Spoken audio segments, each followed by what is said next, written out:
이사야서 47장 1절에서 15절 저부터 읽겠습니다. 처녀딸 바벨론이여 내려와서 티끌에 앉으라. 딸 갈대하여 보좌가 없어졌으니 땅에 앉으라. 네가 다시는 곱고 아리답다 일컬음을 받지 못할 것임이라. 맷돌을 가지고 가루를 갈고 너울을 벗으며 치마를 걷어 다리를 드러내고 강을 건너라. 네 속살이 드러나고 네 부끄러운 것이 보일 것이라. 내가 보복하되 사람을 아끼지 아니하리라. 우리의 구원자는 그의 이름이 만군의 여호와 이스라엘의 거룩한 이시니라. 딸 갈대하여 잠잠히 앉으라. 흑암으로 들어가라. 네가 다시는 여러 왕국의 여주인이라 일컬음을 받지 못하리라.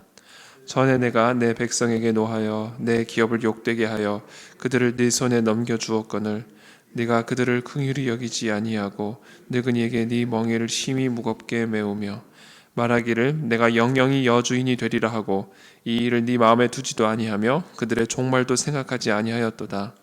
그러므로 사치하고 평안히 지내며 마음에 이르기를 나뿐이라 나 외에 다른 이가 없도다. 나는 과부로 지내지도 아니하며 자녀를 잃어버린 일도 모르리라 하는 자여 너는 이제 들을지어다. 한날에 갑자기 자녀를 잃으며 과부가 되는 이 두 가지 일이 네게 임할 것이라. 네가 무수한 주술과 많은 주문을 빌릴지라도 이 일이 온전히 네게 임하리라. 의지하고 스스로 이르기를 나를 보는 자가 없다 하나니 내 지혜와 내 지식이 너를 유혹하였음이라. 네 마음에 이르기를 나뿐이라 나 외에 다른 이가 없다 하였으므로 재앙이 네게 임하리라. 그러나 네가 그 근원을 알지 못할 것이며 손해가 네게 이르리라. 그러나 이를 물리칠 능력이 없을 것이며 파멸이 호련히 네게 임하리라. 그러나 네가 알지 못할 것이니라. 이제 너는 젊어서부터 힘쓰던 주문과 많은 주술을 가지고 맞서보라.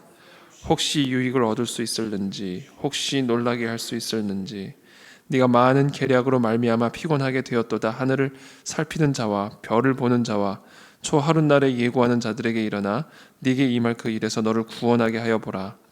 보라, 그들은 촉이 같아서 불에 타리니 그 불꽃의 세력에서 스스로 구원하지 못할 것이라. 이 불은 덮게 할 숯불이 아니요 그 앞에 앉을 만한 불도 아니니라. 네가 같이 힘쓰던 자들이 네게 이같이 되리니 어려서부터 너와 함께 장사하던 자들이 각기 제 길로 흩어지고 너를 구원할 자가 없으리라. 아멘. 네, 오늘 본문은 하나님께서 이스라엘 백성들을 좀 심판하기 위해 그들의 6절에 보면 전에 내가 내 백성에게 노하여 내 기업을 욕되게 하여 그들을 네 손에 넘겨주었거늘. 하나님께서 이스라엘 백성들이 하나님의 이름을 욕되게 하고 하나님의 기업, 하나님이 주신 그 기업을 욕되게 하는 하나님의 말씀을 거역하는 이와 같은 범죄함으로 말미암아 그들을 심판하고 연단하기 위해서 바벨론이라는 나라를 들어서 하나님께서 이스라엘을 심판하시죠. 그런데 이 바벨론이 영영이 여주인이 되리라. 나 외에 다른 이가 없도다. 우상을 섬기며 이 이스라엘 백성들에 대한 이 심판을 도가 넘치게 긍휼히 여기지 아니하고 늙은이에게 멍에를 심히 무겁게 메우는 등의 도에 넘치는 이 이스라엘 백성들 향한 억압과 박해를 보시고 바벨론을 심판하시겠다라는 메시지를 우리에게 주고 계시죠. 우리는 여기서 크게 몇 가지 메시지를 저희들이 묵상을 할 수가 있는데요. 첫 번째는 이 교만함에 대한 하나님의 심판이라는 것이죠. 1절부터 보면 처녀딸 바벨론이여, 이 바벨론을 처녀딸에 비유를 합니다. 그러면서 이 처녀딸이 당하게 될 수치를 쭉 이야기를 하시죠. 다시는 곱고 아리답다 일컬음을 받지 못할 그와 같은 운명에 처하게 될 이 처녀딸 바벨론에 대한 이 운명을 이야기하십니다. 치마를 걷어 다리를 드러내고 강을 건너게 되는, 속살이 드러나고 그들의 사람을 아끼지 아니하실 이 하나님의 이 놀라운 이 심판에 대한 메시지, 이 처녀딸이 당하게 될 이 수치를 하나님이 말씀하고 계시죠. 5절에 잠잠히 앉으라. 흑암으로 들어가라. 네가 다시는 여러 왕국의 여주인이라 일컬음을 받지 못하리라. 이와 같은 하나님의 심판이 지금 예언이 되고 있습니다. 특별히 하나님께서 이 바벨론을 이렇게 심판하시는데 이 바벨론의 마음의 상태를 7절부터 쭉 이야기를 하십니다. 어떤 마음의 상태가 하나님의 심판을 부르는 마음의 상태인가? 어떤 마음의 중심이 하나님의 심판을 필연적으로 부르는 마음의 상태인가? 그것을 통해서 우리가 좀 교훈을 얻을 수가 있을 것 같은데요. 첫 번째, 이 바벨론의 마음의 상태, 이들이 하는 마음의 상태가 말로 나오죠. 7절에 말하기를 내가 영영이 여주인이 되리라. 영원히 여주인이 되리라. 그들의 종말도 생각하지 아니하였도다. 끝을 생각하지 않고 자신에게 주어진 삶이, 자신에게 주어진 것이 영원할 것처럼 생각하는 이 마음의 상태가 바로 교만합니다. 유한한 사람이 영원히 누릴 수 있을 것처럼 생각하고 살아가는 것이 바로 교만함이고, 그와 같은 교만함이 하나님의 심판을 부른다라는 겁니다. 그래서 영원하지 않다. 너의 능력이 영원하지 않고 네가 누리고 있는 이 모든 복들이, 네가 누리고 있는 이 힘이, 네가 누리고 있는 어떤 권세가 영원한 것이 아니다. 그러므로 겸손해야 되는데 그렇지 않고 이 영원하다, 영영이 내가 여주인이 되리라 라고 하는 이 생각이 바로 하나님의 심판을 부를 수밖에 없는 바벨론의 마음의 상태였다라는 겁니다.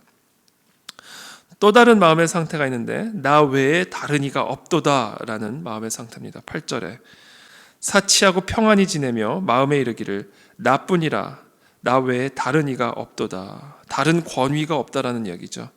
그러면서 이렇게 얘기합니다. 나는 과부로 지내지도 아니할 것이고 자녀를 잃어버리는 일도 없을 것이다. 그러니까 완전한 교만함이죠.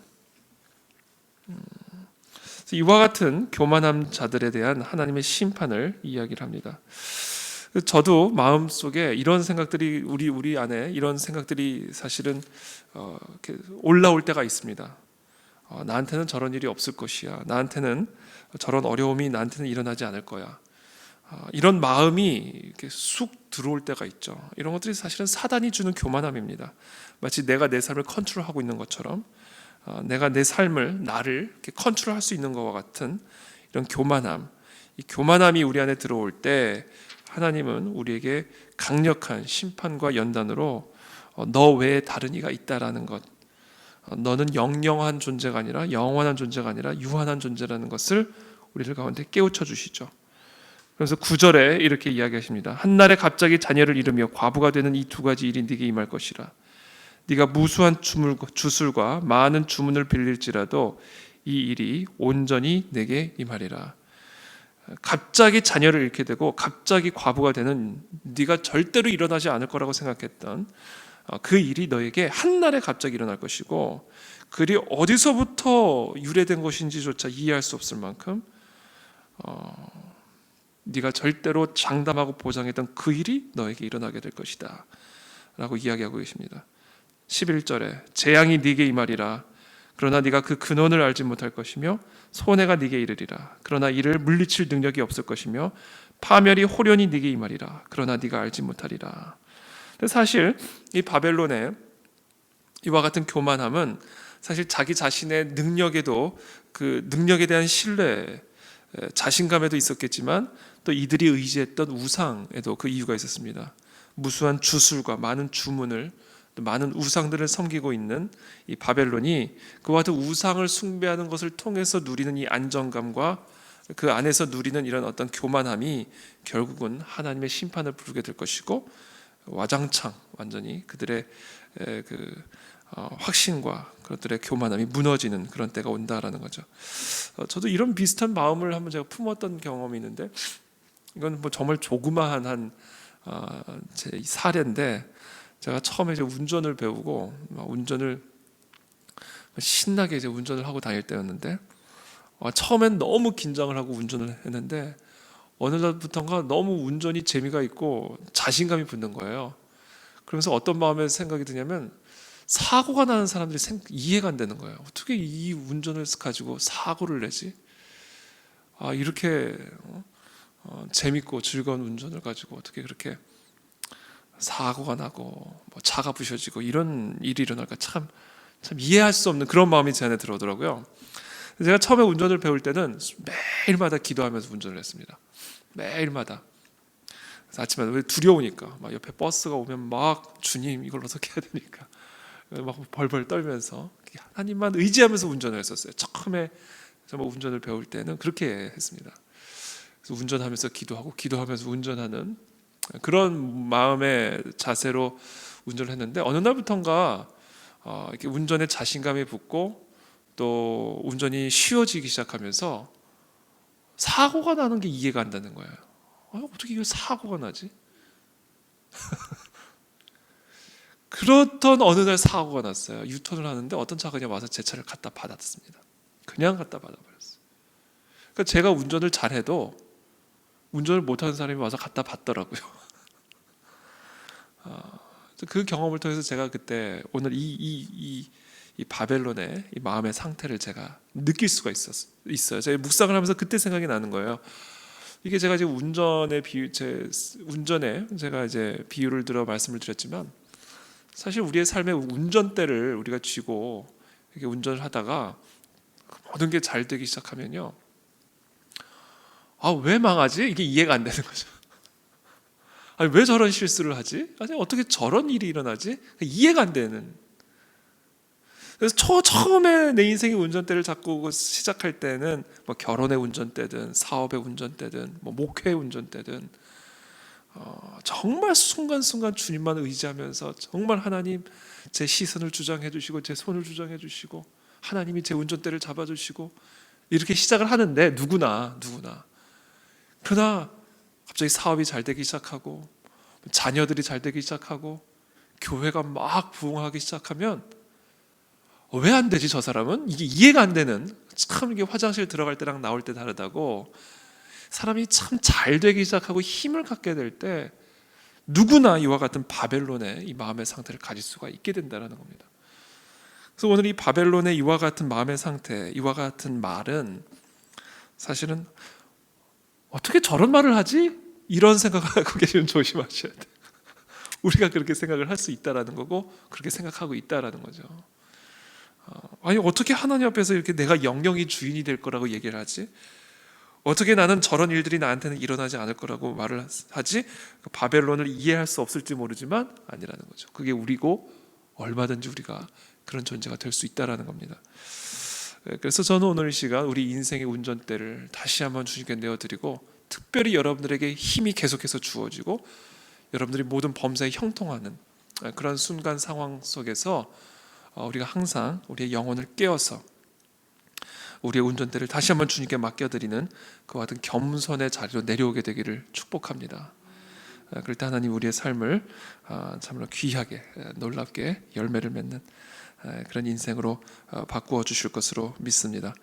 마지막으로 한 가지만 말씀드리고 싶은 마지막 포인트는 결국은 하나님께서 그와 같은 이스라엘을 심판하셨어요. 그렇죠? 이와 같은 바벨론을 심판하셨듯이 이와 같은 마음을 품고 있었던 이스라엘을 그와 같은 마음을 품었던 바벨론을 통해 심판을 하셨죠. 근데 그 바벨론의 그 심판이 너무 과하기 시작한 거예요. 6절에 보면 내가 내 백성에게 노하여 내 기업을 욕되게 하여 그들을 네 손에 넘겨주었거늘 네가 그들을 긍휼히 여기지 아니하고 늙은이에게 네 멍에를 심히 무겁게 하며 너무 과하게 한 거예요. 그래서 바벨론을 심판하시겠다라는 겁니다. 이것은 우리에게 어떤 메시지를 또한 주고 계시는 것이냐면 하나님은 우리를 이와 같이 교만한 마음을 가지고 살아가는 때때로 지금 내 인생의 운전대를 내가 쥐고 살아가는 우리들을 네 운전대를 나에게 맡기라라는 메시지를 주시기 위해서 나보다 더 교만한 자를 통해 심판을 하실 때가 있죠. 연단을 하실 때가 있습니다. 그래서 내 위에 하나님이 계심을 가르쳐 주시고 보여주실 때가 있죠. 그래서 그와 같은 심판은 언제나 한계가 있다라는 거예요. 한계가. 하나님의 백성을 향한 이 연단은 절대로 무한하지 않습니다. 한계가 있습니다. 적절한 선을 유지하시죠.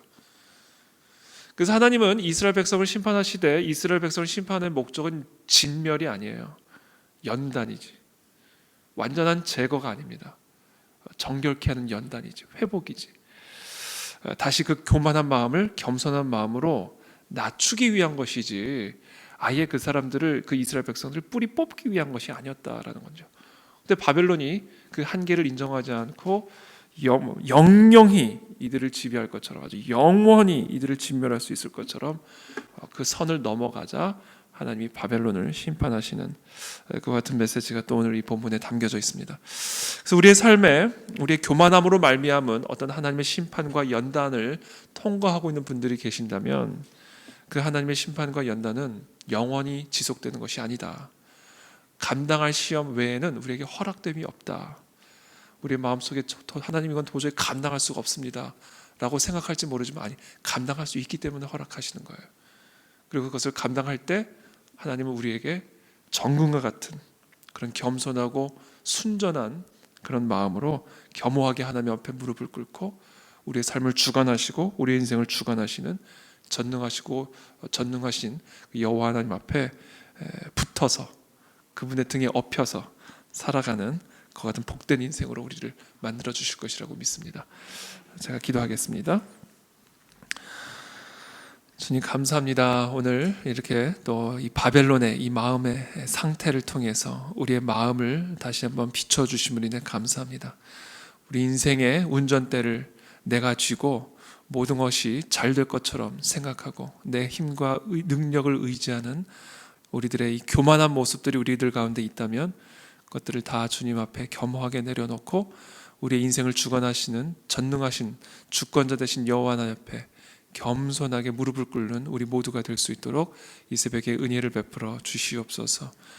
혹시 우리 가운데 하나님 이 이스라엘 백성과 같은 그런 연단의 시간들을 통과하고 있는 그런 분들이 계신다면, 하나님이 그 모든 연단을 컨트롤하고 계시고 수위를 조절하고 계시고, 그래서 우리가 정금과 같이 나올 수 있는 가장 적합한 그와 같은 연단의 상태를 유지하고 계심을 믿고 안심하게 도와주시고, 하나님의 때에 정금과 같이 나오는 그와 같은 놀라운 은혜와 축복을 우리 사랑하는 모든 성도들에게 허락하여 주시옵소서. 예수 그리스도의 이름으로 기도하옵나이다. 아멘.